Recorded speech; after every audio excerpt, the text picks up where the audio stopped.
नमस्कार साथियों, sky educare के नेतृत्व बैच में आपका स्वागत है।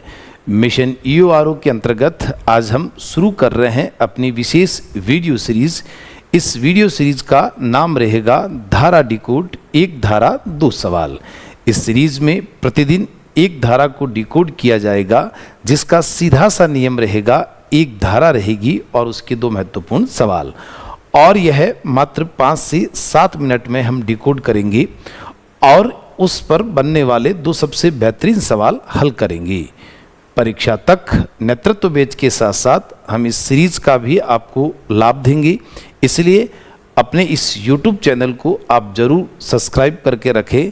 आपको पता ही नहीं चलेगा कि आपने कब संपूर्ण नगर पालिका अधिनियम की धाराओं को डिकोड कर लिया और एग्जाम में सफलता हासिल कर ली। आप हमारे प्रीमियम कोर्स को भी ज्वाइन कर सकते हैं, जो EORO नेतृत्व बैच नाम से एक नया बैच है, स्काई एजुकेयर मोबाइल ऐप पर चल रहा है। तो आइए बिना समय गंवाए इस सीरीज का शुभारंभ करते हैं। आज हम डिकोड करेंगे अध्याय 1 की धारा 1। हालांकि अध्याय 1 डायरेक्ट आपके सिलेबस में नहीं है। राजस्थान नगर पालिका अधिनियम 2009 को समझने के लिए अध्याय 1 की धारा 1 और 2 को समझना अत्यंत ही महत्वपूर्ण है। आइए हम प्रारंभ करते हैं।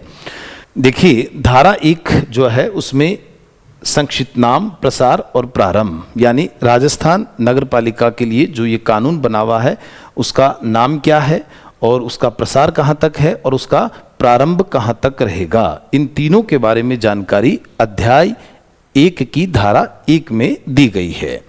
देखिए, पहली बात, इसका संक्षिप्त नाम क्या नाम है? राजस्थान नगर पालिका अधिनियम 2009। बस इस कानून का यही नाम एक्ट में लिखा गया है। अगला बिंदु है प्रसार, कि राजस्थान नगर पालिका अधिनियम 2009 का प्रसार कहाँ कहाँ तक है। तो छावनी क्षेत्र को छोड़कर संपूर्ण राजस्थान में इसका प्रसार है, और राजस्थान में छावनी क्षेत्र केवल और केवल नसीराबाद में है। सवाल ये बनता है कि क्या नसीराबाद में केवल छावनी क्षेत्र ही है या राजस्थान नगर पालिका अधिनियम के तहत नगर पालिका बोर्ड भी है? देखिए, वहाँ पर दोनों ही है, क्योंकि जो नसीराबाद जो शहर है उसकी जो बसावट है, वहाँ पर एक हाउसिंग बोर्ड के द्वारा वहाँ पर एक अलग से कॉलोनी बनाई गई थी जहाँ आम पब्लिक रहती है। तो देखिए, नसीराबाद में जैसे ये जो एरिया है ये तो हो गया छावनी क्षेत्र का एरिया हो गया। उसके साथ ही साथ यहाँ पर जो ये वाला जो एरिया है, इस एरिया के अंदर राजस्थान नगर पालिका अधिनियम के तहत यहाँ पर नगर पालिका क्या है? बोर्ड है। ये नगर पालिका जो बोर्ड है ये इस अधिनियम के तहत है, और जो छावनी क्षेत्र है वो रक्षा संपदा महानिदेशालय के अधीन रहकर कार्य करता है, और रक्षा संपदा महानिदेशालय जो है वो रक्षा मंत्रालय के अधीन रहकर कार्य करता है। ये एक विभाग है। साथ ही साथ जो ये राजस्थान में नसीराबाद में जो नगर पालिका बनी हुई है वो चतुर्थ श्रेणी की है, जो यहाँ पर आम पब्लिक के लिए बनी हुई है। चतुर्थ श्रेणी की जो नगर पालिका बोर्ड है, देखिए नगर पालिका बोर्ड भी 3 टाइप की होती है, द्वितीय श्रेणी की, तृतीय श्रेणी की और चतुर्थ श्रेणी की। तो सबसे छोटी जो नगर पालिका होती है वो चतुर्थ श्रेणी की होती है, वो केवल नसीराबाद में है। अब इसका प्रारंभ कब हुआ था कानून का? तो देखिए, इसका प्रारंभ जो है वो यानी लागू 15 सितंबर 2009 से ये क्या हुआ था? लागू हुआ था। अब इसके लिए देखिए प्रारंभ में कि विधानसभा में सबसे पहले इसका जो विधेयक है वो 27 अगस्त 2009 को पारित हुआ था। देखिए, जब भी विधानसभा में कोई भी प्रस्ताव जब सरकार रखती है तो वो विधेयक के नाम से जाना जाता है, और जब राज्यपाल की मोहर लग जाती है तब वो अधिनियम यानी एक्ट बन जाता है।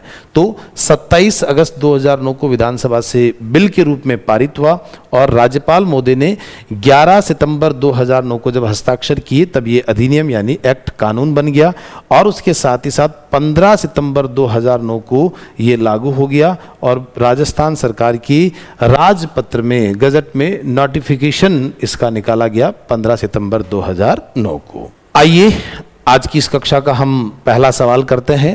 निम्नलिखित में से कौन सा क्रम राजस्थान नगर पालिका अधिनियम 2009 की विधिक विकास का सही क्रम है? तो देखिए, इसका सही आंसर होगा बी, पहले विधानसभा से पारित, फिर राज्यपाल की अनुमति, फिर राजपत्र द्वारा इसकी अधिसूचना और परिवर्तन, यानी ये क्या हो गया, लागू हो गया।